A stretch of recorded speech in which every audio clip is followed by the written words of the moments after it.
Now we want to open the tutorials file. Already got it open.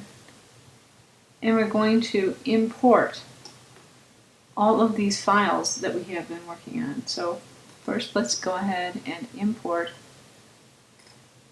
the audio file. So you right click and you go to the right folder and you import the meow. And now we want to right click and import the file cat mouth, which is in the layered PSD. So here we go, cat mouth. And we're going to import that as footage because we don't need to do anything with it. Now, well, I think I better check to make sure I put my, here we go, I'm going to put this demo poster in the PSD file as well. I want to make sure I've done that before I go to import it. Okay, now I'm going to import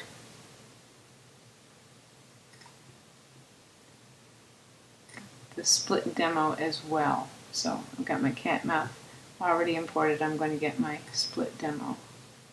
And this one I want to import composition retain layer sizes because I want to be able to use the text as actual editable text, so I have to have it on its own layer. And then it comes in as a comp and it has its own folder.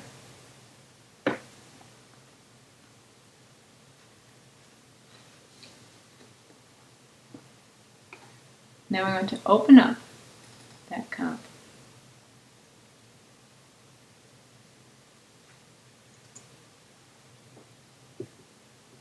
Here's my comp, and here is all of my layers, and you'll notice that they all have the same icon. I made the icons bigger. You can see they're the same thing.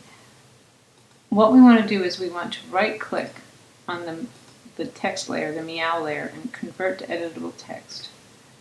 And then it becomes a text layer. So now I can do anything to that I would do to regular text. Here's my cat, and here's my background. I want to drag the cat mouth behind the cat. You see it's huge.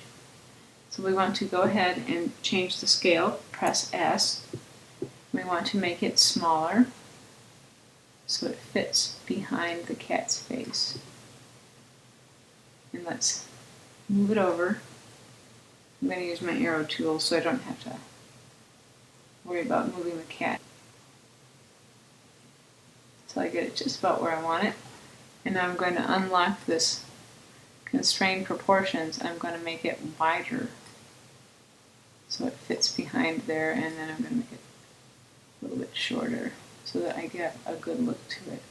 And then if I open up the P, I can move it over a little bit more and get it where I really need it. Okay, so that's where my mouth is. And if I turn off the picture of the cat with the eyeball, you'll see that's where it is. Okay, so this is my cat. I'm going to lock the mouth by clicking on the little lock symbol. I've got my meow, I've got my cat, I've got my background. The background will not move. Now I'll select the cat, and this is the cat. I know it says background copy, but it is the cat.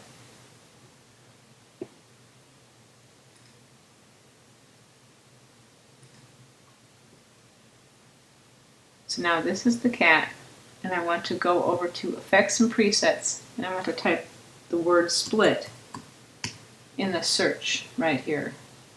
And you've got CC Split and CC Split 2. We're going to use CC Split. We have the correct layer selected. We're going to double click. It's going to apply it. Now, here's the effect controls up here. Point A and point B, those are the corners. And then the amount of the split. We open it up so we can see. Here is the slider. I'm going to go back to the project window so we can drag in the sound of the cat's meowing to the background here. or you could actually put it right underneath the mouth. It doesn't matter where the sound appears, so you may as well put it right underneath the mouth. And let's put it a little bit further in. Now if we do this, we can open up, click on the triangles, we can open up the waveform so we can see where the sound is. And that's where the sound is. So we want the cat's mouth to start moving where the sound starts. So we'll put the CTI, or the current time indicator, right here where the sound is going to start. Go back to the effect controls and click on the background copy cat. Let's put this right up. So here we want to put the timer for the split. I'm going to turn that on. We want to come to where the corners of the split are. We want to select point A,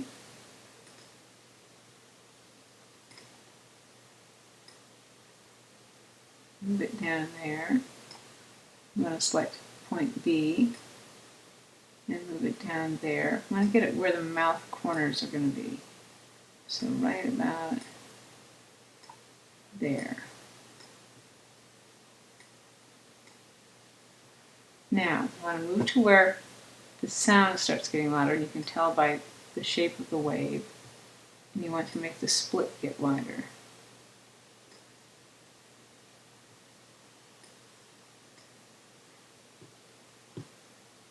And then where it's a little bit louder still, make it get even bigger.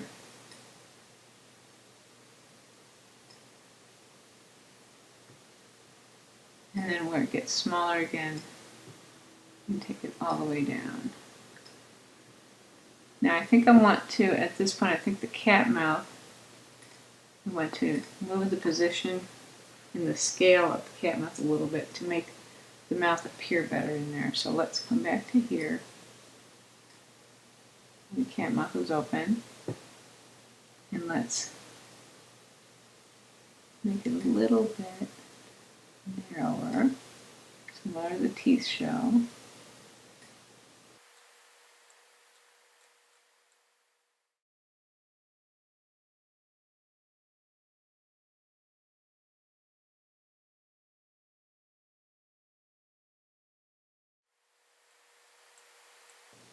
That's good. Okay. So now you can save that, and we can go ahead and do a preview, RAM preview.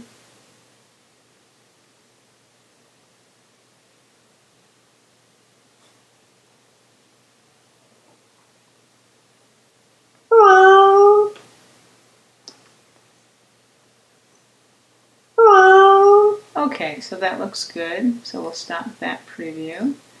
And then we'll take this back to where all that starts up.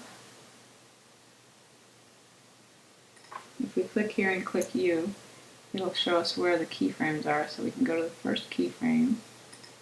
And that's where we can make the meow start to change shape. So I'm going to, let's get the sound open. Everything else can be closed up. Let's lock that. We'll lock that, and lock that, and lock that. So the only thing we're going to change is the word meow. So now we're going to look for a good animation preset effect for text. So animation, browse presets. And now this is opening up the bridge, so it takes a little while.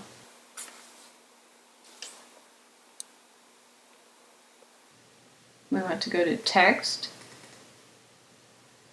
and then there's a whole bunch of different text things you can have here. And let's choose the dip bounce and see how that looks.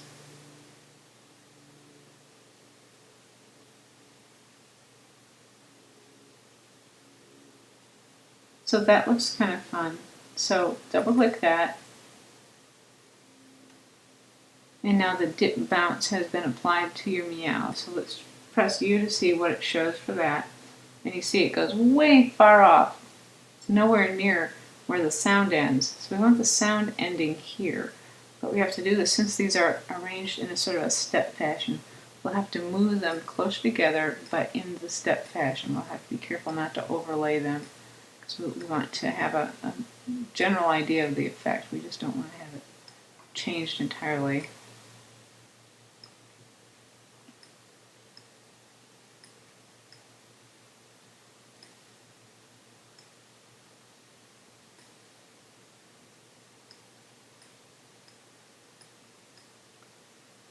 Okay, so that looks pretty good. I think that'll work. So let's go back to the beginning and deselect everything. Press U to close down everything. And let's do a RAM preview. Hello. Hello. So that's kind of fun. Now, in class, we also applied the puppet pin tool. Now, the puppet pin has also underneath the pin, if you click on it, it brings up the other choices. There's the puppet starch tool as well. And that's supposed to limit how much motion is transferred along the entire image. Make sure you select your layer in the timeline and then press U to reveal all of the keyframes. Okay, you can try the puppet pin. It might move though, so put one there, and one there.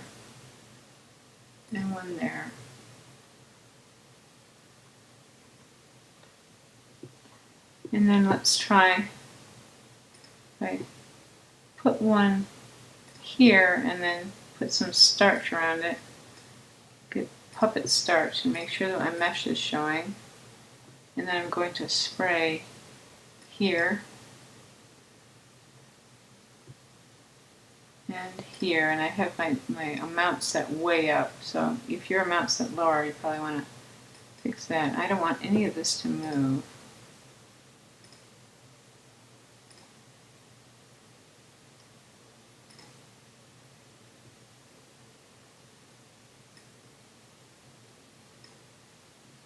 And I think I'll put one pin in the middle of his mouth. I hope that'll do something. I don't know if it will. Anyway, so here we are. We've got our puppet pins. I'm going to move up to here, and we're going to try to move his tail just a little bit like that. And then we'll come a little bit further. Move his tail back just a little bit like that. And then over here and just a little bit like that. Just for the fun of it. Okay, then we'll rewind and let's see what that does.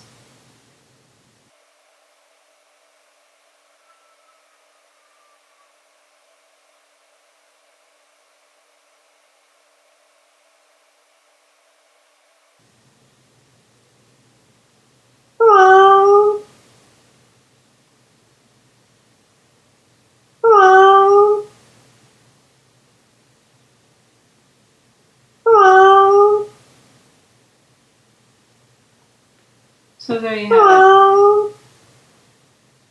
So save it, stop it by hitting the space bar, go back to the beginning, Command S. Let's deselect all of the layer things and just push the U to bring it down to nothingness here so that it's easier to see. Now we're going to Composition. In Composition, add to render queue. I'm going to use the output module H264, and that's the kind of compression we want. If you don't compress your file, it will be so large you won't be able to do much with it. We're going to output it to the comp name. We're going to make sure that it goes into the video folder. We're going to make sure it's the correct name, and then we render. Up here in the upper right corner of the render queue is the button that says render. If you don't click render, it won't do anything.